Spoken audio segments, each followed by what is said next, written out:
ஐயனார் துணை சிறையில்ல அடுத்த வர எபிசோட்ல நம்ம கார்த்திகா இருந்துட்டு பெரியப்பா, அம்மா நீங்கள் பண்ணுறது எவ்வளோ பெரிய தப்பு பண்ணிக்கிட்டு இருக்கீங்கன்னு தெரியுமா?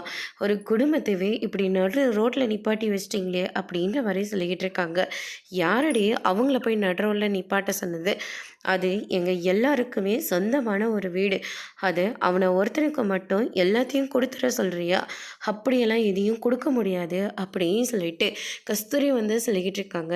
நீ செய்கிற பாவம் எல்லாமே என் மேலே தான் வந்து முடியும் போல இருக்கு அப்படின்னு சொல்லிட்டு கார்த்திகா ரொம்பவே கோவப்படுறாங்க.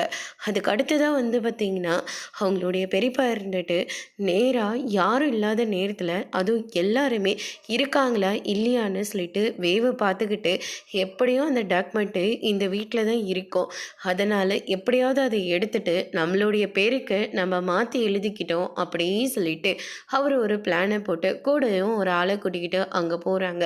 கார்த்திகா இருந்துட்டு மாமா இந்த நேரத்தில் எங்கே போவார் அப்படின்னு சொல்லிட்டு பின்னாடியே ஃபாலோ பண்ணிட்டு போகிறாங்க. பார்த்தா ஐயனார் வீட்டுக்கு தான் போகிறாங்க. அங்கே போய் இங்கே எதுக்கு இந்த இடத்துக்கு வந்திருக்காரு, அது வீட்டை வேற சீல் வச்சு விட்டுட்டாங்க. சீல் வச்ச வீட்டுக்கு எதுக்காக பெரிய மாமா போனோம் அப்படின்னு சொல்லிட்டு கார்த்திகா பின்னாடியே போகிறாங்க. அண்ணன் சீல் வேறு வச்சுருக்காங்க, இது உள்ளே எப்படி போக போகிறீங்க அப்படின்னு சொல்லிட்டு கேட்கவும், அதுக்கு என்னடா ஈஸியாக போயிட்டா போச்சு, திரும்பவும் இதே மாதிரி வந்து சாவியை போட்டுருவோம் அப்படின்னு சொல்லிட்டு பிளான் போட்டு உள்ளே கிளம்பி போகிறாங்க. கார்த்திகா இது எல்லாத்தையுமே பார்த்துக்கிட்டு இருக்காங்க.